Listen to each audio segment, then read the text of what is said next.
हिंदी पाठशाला में आप सभी विद्यार्थियों का बहुत बहुत स्वागत है। यदि आप हमारे चैनल पर नए हैं तो पहले चैनल को सब्सक्राइब कर लें, बेल आइकन को प्रेस कर लें ताकि जो भी वीडियो अपलोड करूँ उसका नोटिफिकेशन आपको मिलता रहे।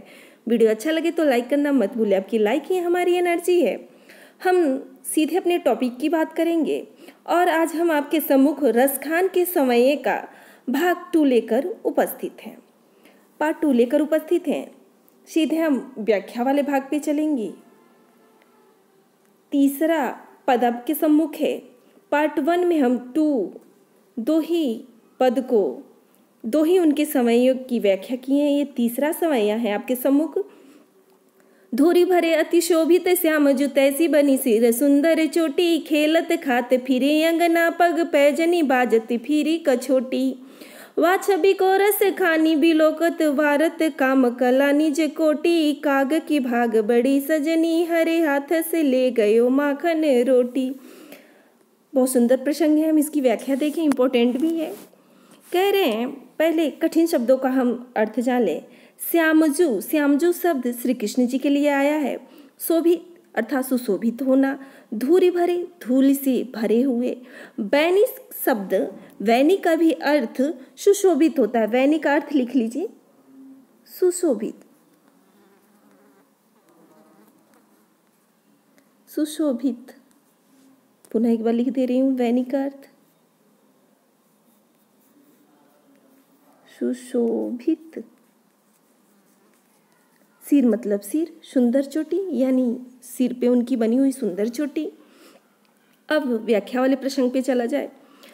प्रथम लाइन की व्याख्या आपके सम्मुख व्याख्या कर रही हूं कि धूरी भरे अति शोभित श्याम जो तैसी बनी सिर सुंदर चोटी। एक सखी कहती कि हे सखी, श्यामवर्ण के श्री कृष्ण, श्यामजू अर्थात श्यामवर्ण के श्री कृष्ण धूल से धूसरित हैं और अत्यधिक शोभायमान हो रहे। अति मतलब होता है अत्यधिक, शोभित मतलब शोभायमान हो रहे हैं। पुनः इस लाइन की व्याख्या देख लिया जाए। हे सखी, श्यामजू श्यामवर्ण के कृष्ण धूल से धूसरित हैं, यानी उनके शरीर पे धूल छाया हुआ है, धूल धूसरित उनका शरीर है। अति मतलब होता है और अत्यधिक, शोभित मतलब शोभायमान हो रहे हैं। हे सखी, श्यामवर्ण के कृष्ण धूल से धूसरित हैं और अत्यधिक शोभायमान हो रहे हैं। आगे वाली, तैसी बनी सिर सुंदर चोटी। वैसी, तैसी अर्थात वैसी ही उनके सिर पर सुंदर चोटी क्या हो रही है? बनी मतलब होता है शोभित हो रही है। वैसे ही उनके सिर पर सुंदर चोटी शोभित हो रही। तैसी बनी सिर सुंदर चोटी अर्थात वैसे ही उनके सिर पर सुंदर चोटी सुशोभित हो रही है। प्रथम लाइन की व्याख्या स्पष्ट हो गया, पूर्ण हुआ यहाँ। खेलत खात फिरे अंगना पंग पैजनी बाजती पीरी कछोटी। कछोटी मतलब क्या होता है? कछोटी मतलब होता है कच्छा, कच्छा। पग मतलब पैर, पैजनी मतलब पैर में पहनने वाला पायल।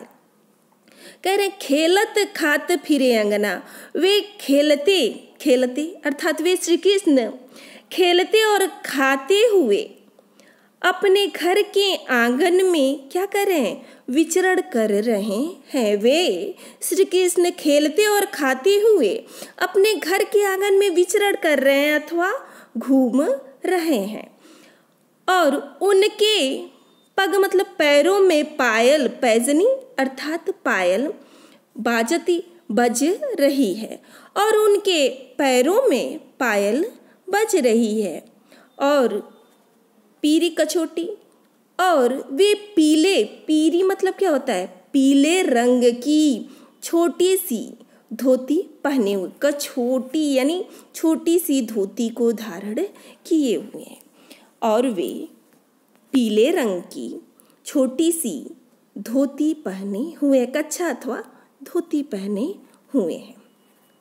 स्पष्ट हुआ होगा। अब आगे कह रहे हैं वा छवि को रस खानी विलोकत। वा छवि को रस खानी विलोकत। रस खानी अर्थात रस खान, कवि रस खान कहते हैं कि उनके उस छवि अर्थात सौंदर्य को, उनके सौंदर्य को देखकर करत काम कला निज कोटि का काम अर्थात कामदेव भी उन पर अपनी कोटि कलाओं को न्यौछावर करते हैं। कला अर्थात कला को, अपनी कोटि कलाओं को क्या कर रहे हैं? वारत मतलब न्यौछावर करते हैं। अपनी कोटि कलाओं को मानो उनके ऊपर न्यौछावर करते हैं। पुनः एक बार इस लाइन की व्याख्या देख लिया जाए। वाछवि को रसखानी विलोकत, रसखान जी, कवि रसखान कहते हैं कि उनके उस सौंदर्य को देखकर, विलोकत अर्थात देखकर, उनके उस सौंदर्य को देखकर, उनके उस छवि को देखकर, उनके उस सौंदर्य को देख करके या उनके सौंदर्य को देख करके काम अर्थात कामदेव भी उन पर अपनी निज मतलब अपनी कोटि या करोड़ों, कोटि अथवा करोड़ों कलाओं को वारत मतलब न्यौछावर करते हैं। अर्थात कामदेव भी उन पर अपनी करोड़ों कलाओं को क्या कर दे रहे हैं? न्यौछावर कर दे रहे हैं। अब अंतिम पंक्ति की व्याख्या देख लिया जाए। अंतिम में कहते हैं, हे सखी कागज की भाग बड़ी सजनी, हरी हाथों से ले गए माखन रोटी। काग अर्थात उस, कहती है एक सखी दूसरी सखी से, हे सखी, उस काग अर्थात कौवे के भाग मतलब भाग्य का क्या कहना, बड़े सजनी। भाव यह है कि वह कौवा बहुत ही भाग्यशाली है जो कृष्ण के हाथ से, हरि मतलब श्री कृष्ण, जो हरि के हाथ से अर्थात श्री कृष्ण के हाथ से माखन रोटी छीनकर ले गया। भावार्थ यह है कि कृष्ण की जूठी माखन रोटी खाने का अवसर उस काग अर्थात कौवे को प्राप्त हो गया, इसलिए वो क्या है? धन्य है, भाग्यशाली। भाग बड़ी, वो क्या? बहुत ही भाग्यशाली है। स्पष्ट हो गया होगा। अब अगले वाले सवैया का भी व्याख्या देख लिया जाए। अगले सवैया, दोनों ही सवैया का व्याख्या हो गया है। नहीं, दूसरा ये रहा, क्षमा चाहूंगी, दूसरा सवैया ये रहा आपके सम्मुख। कह रहे हैं कि जादिन तेवह नंद कछोरा, या बन धेनु चरान गए हो, मोहिनी तानन गोधन गावत, बेनु बजाई रिझाए गए हो। वा दिन से कछुटोना सो कै, रसकानी हियों में समाये गए हो, कौन न काहू की कानी करे, सिगरो ब्रजवारी बिकाए गए हो। करें जा दिन से, जिस दिन से, पहले कठिन शब्दों का अर्थ देख लिया जाए। छोहरा शब्द आया, छोहरा मतलब होता है पुत्र। छोरा चाहे तो आप लिख सकते हैं लड़का या पुत्र, तो यहाँ पुत्र शब्द में आया है पुत्र। धेनु मतलब होता है गाय, और वेणु शब्द आया है। वेणु मतलब क्या होता है? बांसुरी अथवा बंसी। अब दिनसो कछु टोना मतलब होता है जादू, और शिगरो शब्द आया। शिगरो मतलब संपूर्ण या समस्त।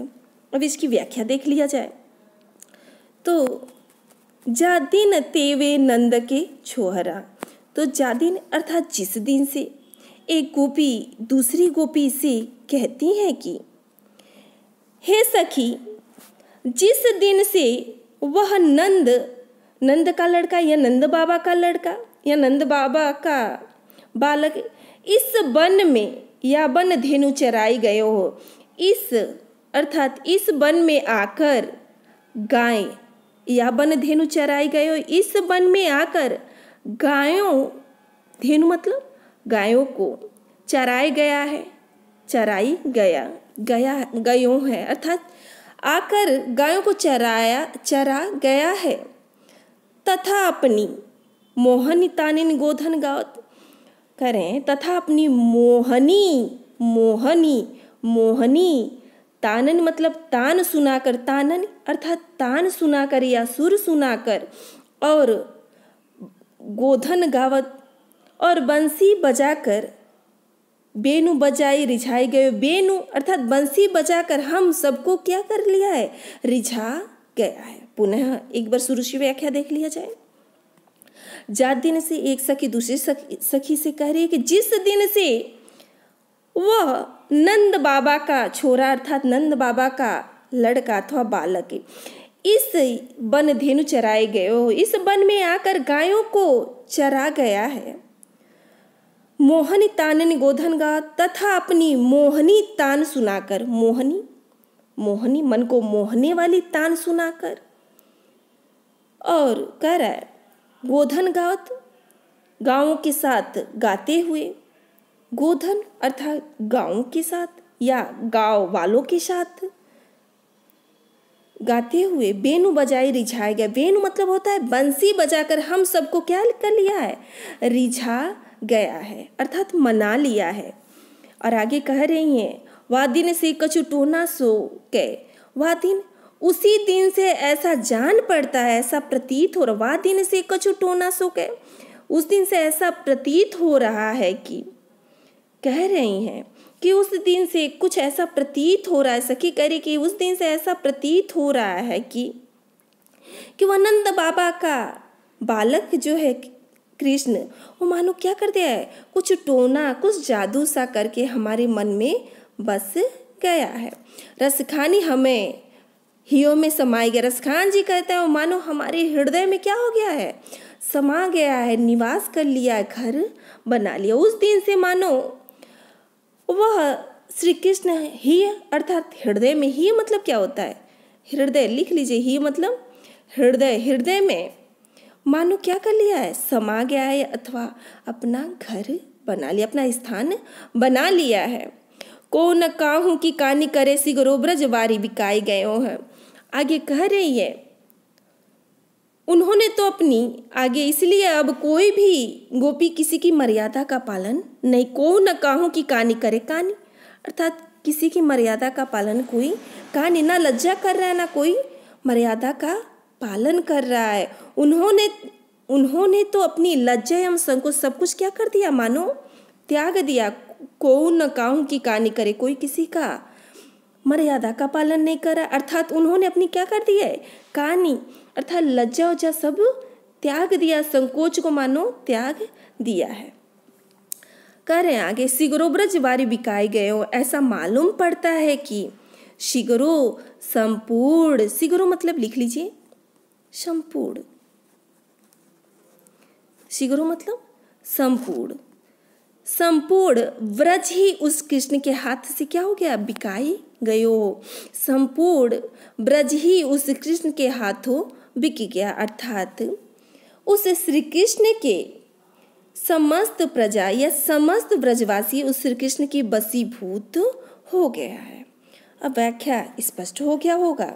इसी के साथ में वाणी को विराम दे रही हूँ और बहुत जल्दी रसखान जी के समये का भाग 3 लेकर आपके सम्मुख उपस्थित होंगी। तब तक के लिए आपसे इजाज़त चाहती हूँ। धन्यवाद।